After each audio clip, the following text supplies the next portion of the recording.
Hey everybody, this is Jen from Garden Jen's Journey. I'm going to take you for a walk out in the garden and show you what it's looking like. This is the 1st of June here in Zone 5B. I've been busy getting a lot of stuff planted. I still have a lot to go, but I figured I'd show you the update anyways and let you know what's going on. My potatoes have really taken off. It's time to get some mulch down underneath the leaves to make sure that any potatoes that are near the top of the soil will not turn green and poisonous. My container beds are doing pretty good. I've got mustard that's going to seed, and I'm letting those get pollinated so I can save more seed for the fall. My garlic's doing pretty good, but my self-seeded container beds are not. You can see that the plants are still very small compared to these plants. So I'm actually going to rip all the seedlings out of here, except for my carrots in the way back. I'm going to leave the carrots. And I'm going to plant with different plants because these are just taking way too long to grow. And my other container bed. And then I have some herbs in the pots, and then right where those 3 stalks there, those are Mongolian giant sunflowers from last year. I planted some more, and I've still got some more to try to grow and plant there, so I have more than 3. But if you didn't see my video last year, the Mongolian giants, they actually get 14 foot tall, so it grew all the way up and even past the top of those posts. The dog fence run is 8 foot tall, the posts are 12 foot tall. So yeah, the Mongolian giants get really giant.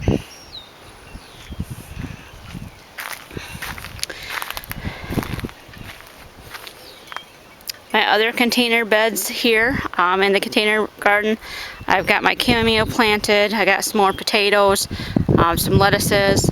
I have some bare pots, but the one pot has a goji berry in it that's doing really well. Alright, so the main garden area, right when you first come in, these are all flowers. Last year I had all tomatoes here, but because of the high foot traffic, I wanted to try to prevent damage to actual food production. So I planted all flowers here, snapdragons and asters, and I think some petunias are in here too. These flowers will also be used as cut arrangements for the farmer's market.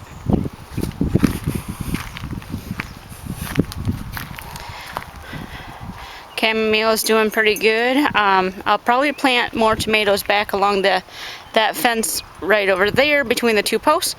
That's usually how I grow a lot of my indeterminate tomatoes. I grow them right up against a fence. It provides them the support that they need. Look at those irises, aren't they pretty?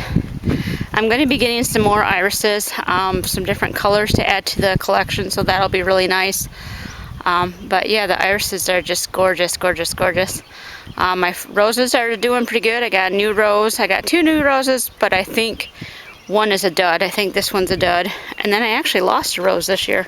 This rose died after during the frost. Alright, so this is my medicinal bed. I gave the lemon balm a haircut, a major haircut. I harvested it yesterday. It'll grow back and look wonderful in just a week, but it looks kind of bad right now. And then my catnip. Some people have asked, why do I have it in a cage? This is why I have it in a cage. Smoke Bomb and her brother and her sister will eat that until there is nothing left. So in order to have catnip, this is catnip.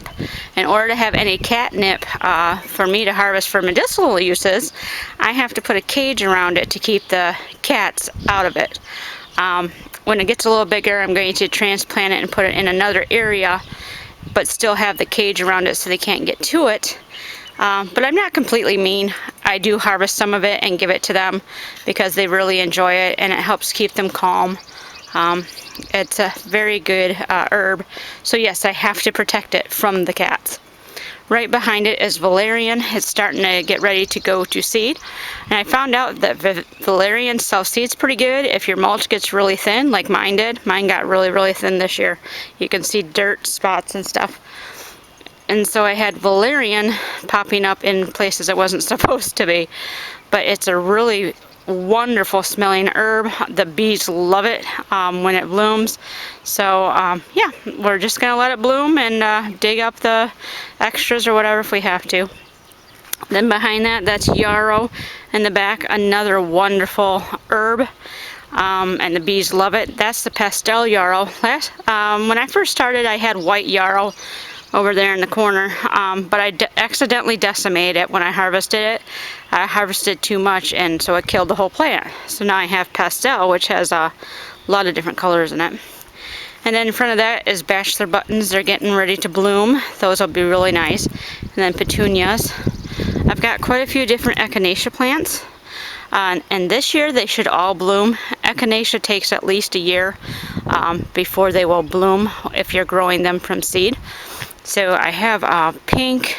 That's either the pink or the yellow. I think the yellow is narrow leaf. So that's the pink and the yellow and then the regular purple. So that would be really nice. And then the coneflower and not the coneflower, the horehound and the thyme and chives. Wonderful. My hyssop's doing pretty good. My bee balm that I planted over there is really starting to grow. My sage is actually starting to flower, and I don't remember it flowering last year. It might have. I don't know. So, but it's a real mess. This plant didn't do too well this year when it first came back, so I gave it some nice fertilizer, and I see a lot of new growth in the middle, so it should fill out pretty good again. And then I have lavender in a pot. I actually had lavender make it through the winter last year. I think it's because we had a very mild winter, so it actually made it through that. And then these are Velvet Queen sunflowers. I have some more that are growing in that pot there, and once they grow in the pot, I'll put them in there. And I do that because we have things that dig into the soil, and so to make sure that I actually get plants, I put them in something a little different than the soil. I have safflowers growing here. I have safflowers growing in a lot of different areas because they're a really pretty flower and the bees love them. And this is my fig trees. This one is starting to wake up. You can see I'm starting to get some leaves here. I'm super excited about that. I haven't seen any new growth on this one yet. I'm afraid the chickens might have killed it by accident with their scratching. That's lemon bee balm. It's a new addition to the garden this year. That will fill out that corner just fine. And some more bachelor buttons. I transplanted my grapevines from back against the dog run to up here, and I thought I lost them too, but there's brand new growth on those, so that is just awesome. My new chickens.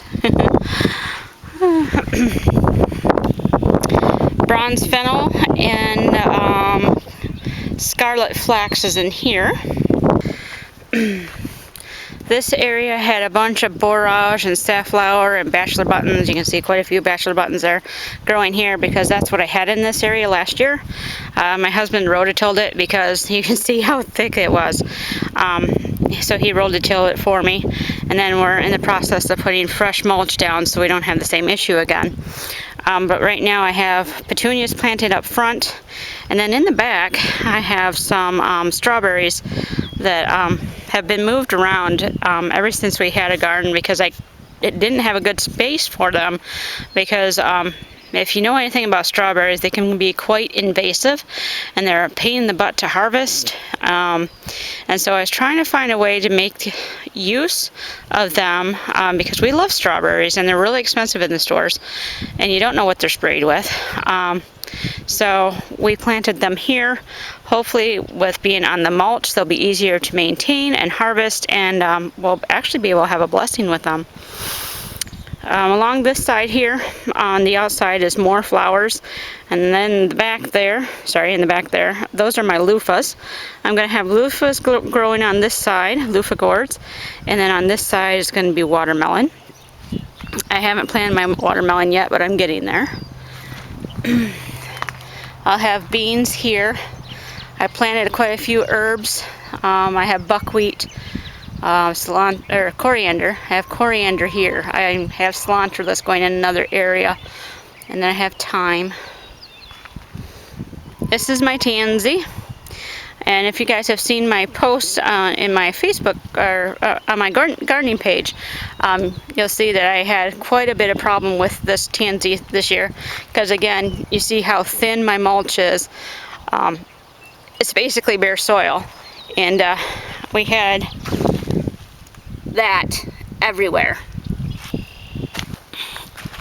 We had little tansy seedlings everywhere. And so I really had to hold this up. I still got some to get rid of, but very beautiful, beneficial plant to pollinators. But if you don't have covering over your soil, it does spread. Planted more flowers here. These are more cut flowers. I'm growing a lot of flowers this year for the pollinators and for the farmers market. So yeah, these are hollyhocks here. I have some coxcomb back there. I still have more to put up front. I'm not quite sure what I'm going to put up front yet, but we're working on it. But yeah, this is what I got done right today. And I forgot to tell you, on the back side, on the inside of my trellises, so to speak, is where I'm growing beans as well. I have Trifano Violetto growing here. Back on that one is Old Mother Stellar that I have growing there with the loofahs.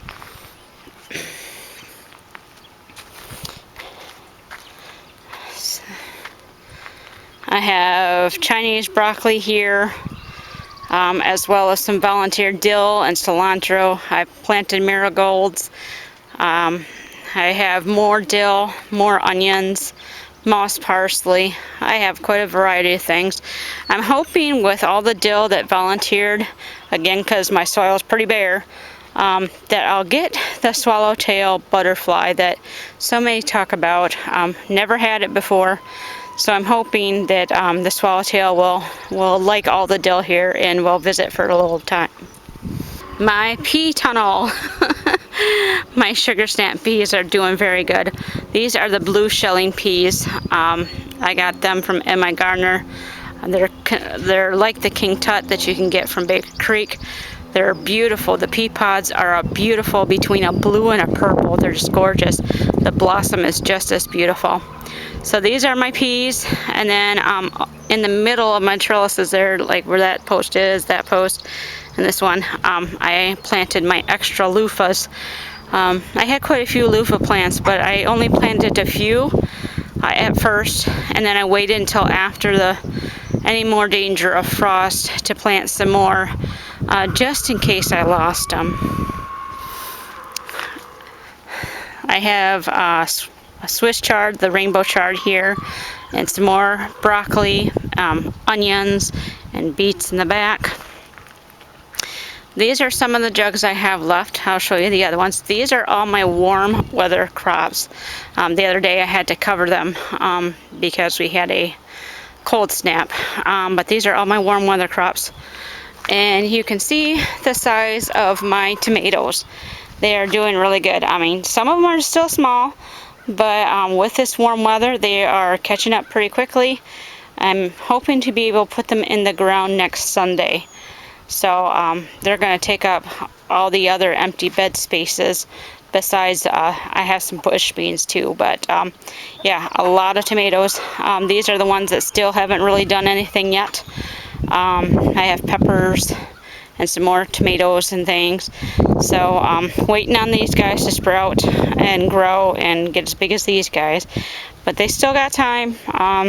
I didn't get tomatoes in the ground till almost mid-July last year because of the weird weather. So I want them to get as big as possible before I open jugs and things.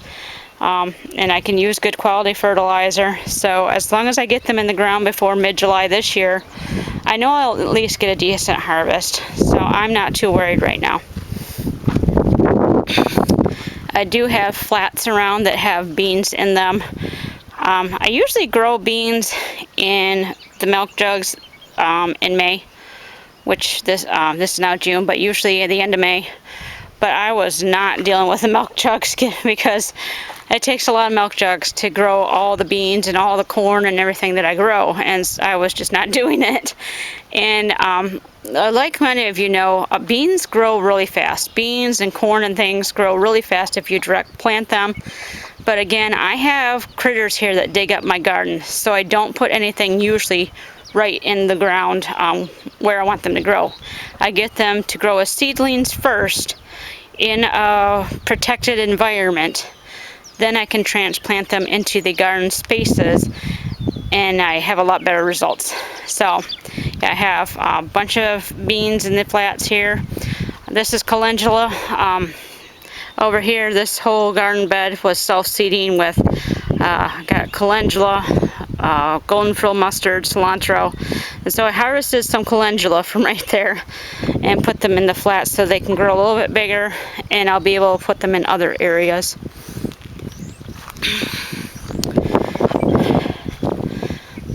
These are some more of the flowers I have to plant, and some herbs.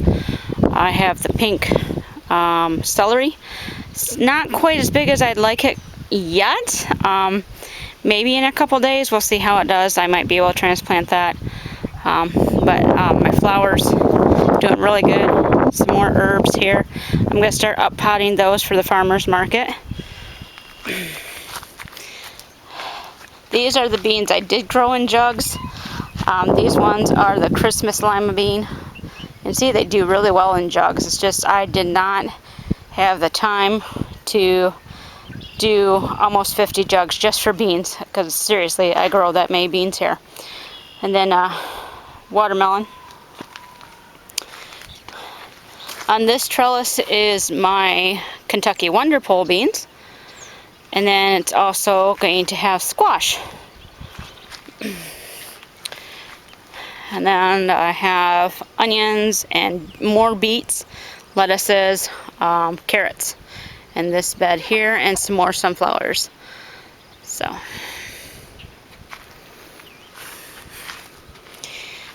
And yes, I do grow peanuts. People have asked me if I grow peanuts here in Michigan.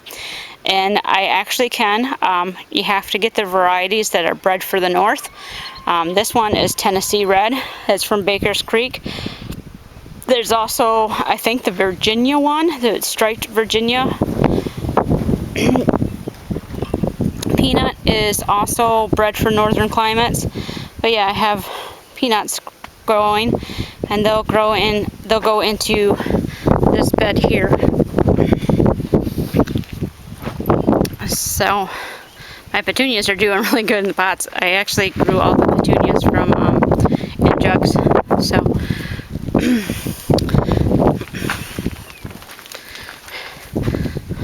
So this is Last Chance Resort. These are the jugs that have not sprouted, have not even shown any signs of life at all. There's 11 jugs sitting here. I've planted over 150. So this is less than 10% of jug failure. And again, this is last chance resort because sometimes these guys are just late bloomers, and I might end up with some seedlings after all. So I just stick them over here. I keep them watered, and I check on them once in a while and see if they show any signs of life. I generally don't dump my jugs until about August or September, because by then I know that they're not good for anything. So yeah. So that's the update for the garden. I hope that you enjoyed watching this video and you feel inspired maybe to start your own garden or some different things you can get growing in it. But anyways, if you like this video, please give it a thumbs up and share it with your friends. Thank you so much for watching, and I hope wherever you guys are, you are wonderfully blessed. Bye!